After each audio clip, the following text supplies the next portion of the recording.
सो देखते हैं cost control account, जो कि अभी तक आपने अगर कॉलेज में पढ़ा होगा तो थोड़ा डिफ़िकल्ट सा साउंड किया होगा, जिसकी वजह से आप लोग सोचते होंगे कि मैं इसको ऑप्शन में रख दूँगा या रख दूँगी, बट ऑप्शन में तो रख दोगे, बट जो छोटे क्वेश्चन है उसको कैसे ऑप्शन में रखोगे। एंड जो आने वाले हैं अभी बना के भी लिखोगे तो कैसे बना के लिखोगे जब कुछ भी कॉन्सेप्ट के बारे में पता ही नहीं रहेगा। तो सो थोड़ा बेसिक जान लो, और अगर इसको अटैम्प्ट करने वाले हो तो आपको एकदम अच्छे से आ जाएगा। बस कुछ ट्रिक्स और टिप्स मैं देने वाली हूँ, फटाफट स्टार्ट करते हैं। Direct material store ledger control account बनता है, और डायरेक्ट वेजेस ये हमारा कॉस्ट शीट जो हम लोग पहले पढ़ चुके हैं, आपको याद भी होगा अभी तक जहाँ तक है, ठीक है। तो जो ये डायरेक्ट मटेरियल है ना, उसका क्या बना दिया, स्टोर लेजर। जब ये कॉस्ट अकाउंटेंट था ना, वो क्या बोलता है कि मैं अपना ऐसा कॉस्ट शीट मेंटेन करूँगा, ठीक है। बट जो अकाउंटेंट है और जो बिज़नेस का ओनर है वो क्या बोलता है, मेरे को तेरा ये कॉस्ट शीट समझता नहीं है, तो मेरे को कैसा ऐसा बना के दे सारी, जैसे अकाउंट डेबिट क्रेडिट बना के दे, तो समझेगा मेरे को कि किधर पे मेरे को प्रॉफिट हो रहा है, किधर पे मेरा लॉस हो रहा है, कहाँ पे मैं अपना कॉस्ट कंट्रोल करूँ, किधर पे मैं बढ़ाऊँ, ठीक है। तो इसलिए ये अकाउंट सब प्रिपेयर किया। तो डायरेक्ट मटेरियल कहाँ जाएगा, store laser. Direct wages, wages control में। बट डायरेक्ट एक्सपेंस का कोई अकाउंट नहीं बनेगा, ठीक है। ये सबको मिला के फिर उसके बाद ये सब मिला के प्राइम कॉस्ट होता था अपना, प्राइम कॉस्ट का कोई अकाउंट नहीं होगा। फैक्ट्री ओवरहेड का फैक्ट्री ओवरहेड कंट्रोल। फिर ये सब मिला के किस में जाएगा, वर्क इन प्रोग्रेस में। कोई सामान बना रहे तो एक स्टोर से सामान खरीदेंगे, फिर वेजेस, वेजेस अभी जब एम्प्लॉय हम लोग उसके ऊपर काम करने के लिए लगाएंगे तो वेजेस देना पड़ेगा। फैक्ट्री ओवरहेड, क्योंकि फैक्ट्री में काम हो रहा है इसलिए फैक्ट्री का ओवरहेड लगेगा। तो ये सब किसके लिए लग रहा है, वर्क इन प्रोग्रेस के लिए, ठीक है। आगे देखते हैं ऑफिस एंड एडमिनिस्ट्रेशन। अब वो सामान को हम लोग लेके जाएंगे बेचने के लिए, तो उसके लिए ऑफिस और एडमिनिस्ट्रेशन का खर्च लगता है। और कॉस्ट ऑफ प्रोडक्शन, तो प्रोडक्शन कंट्रोल ओवरहेड लगता है। और ये opening stock of finish goods और closing stock of finish goods, तो उसके लिए फिनिश गुड्स कंट्रोल अकाउंट, ठीक है। उसके बाद ये cost of sold, selling account, तो सेलिंग एंड डिस्ट्रीब्यूशन। ये सारे अकाउंट नॉर्मली हमेशा ही बनते हैं, तो इसलिए ज़रूरी है, सुनो।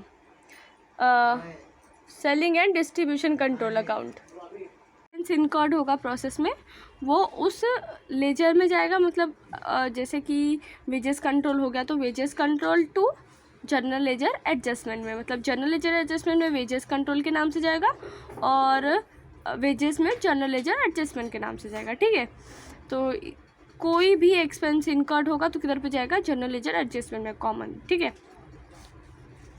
Store ledger control account, store ledger control का कभी भी ना, कोई भी अगर डायरेक्ट लिखा रहा ना डायरेक्ट एक्सपेंस, तो वर्क इन प्रोग्रेस में जाएगा। इनडायरेक्ट लिखा रहा तो किधर जाएगा, फैक्ट्री ओवरहेड में जाएगा, ठीक है। जो factory overhead ledger control account है ना, वो कहाँ पे एब्जॉर्ब होगा, वर्क इन प्रोग्रेस में। ऑफिस एडमिनिस्ट्रेशन फिनिश गुड्स में एब्जॉर्ब होगा। अब्जॉर्ब या रिकवर ऐसा लिखा रहेगा उधर पे, क्वेश्चन में आता है अब्जॉर्ब या रिकवर। तो वो क्या, अगर ऑफिस और एडमिनिस्ट्रेटिव ओवरहेड रहा तो फिनिश गुड कंट्रोल में अकाउंट में होगा।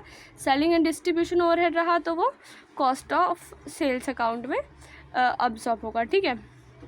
फिर देखते इधर पे स्टोर लेजर अकाउंट, जो भी दिया रहेगा वो डेबिट साइड में आता है, और जो उसका आंसर ऑलमोस्ट अभी बचता है ना तो क्रेडिट साइड में बचता है। और जो वेजेस कंट्रोल अकाउंट होता है ना, वो ऑलवेज टैली हो जाएगा, कभी भी तुम लोग का कुछ भी बचने वाला नहीं, ऑलवेज टैली, ठीक है।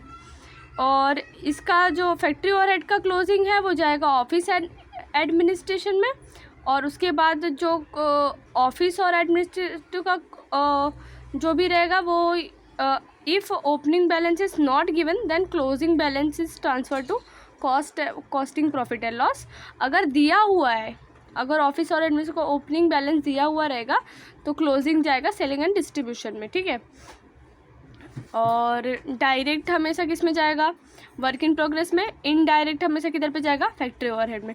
फैक्ट्री और अब्सॉर्ब होके work in progress, office admin absorb होके finish goods, selling and distribution, cost of sale. Cost of sale का क्लोजिंग किधर पे जाएगा, कॉस्टिंग प्रॉफिट और लॉस, और कॉस्टिंग प्रॉफिट और लॉस का क्लोजिंग अकाउंट जाएगा जनरल लेजर एडजस्टमेंट अकाउंट में, जो कि ट्रायल बैलेंस होता है, ठीक है, जिसका हम लोग ट्रायल बैलेंस बनाते हैं।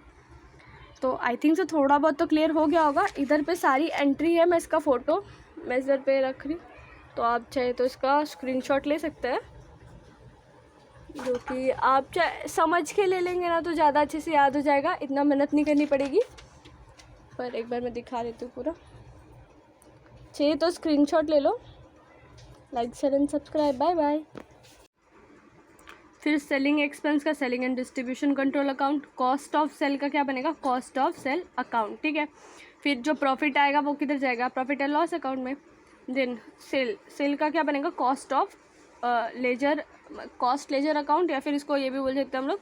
ये जो 10वां अकाउंट है ना, इसके अंदर सारे अपने रियल और पर्सनल अकाउंट आएंगे, क्योंकि ये जो नॉन इंटीग्रेटेड सिस्टम है ना, उसमें रियल और पर्सनल का कोई जगह नहीं होता। कौन सा अकाउंट मेंटेन करता है, कॉस्ट अकाउंटेंट, ओनली नॉमिनल, ठीक है। सो ये समझ गया होगा आपको, थोड़ा बहुत आगे और क्लियर हो जाएगा।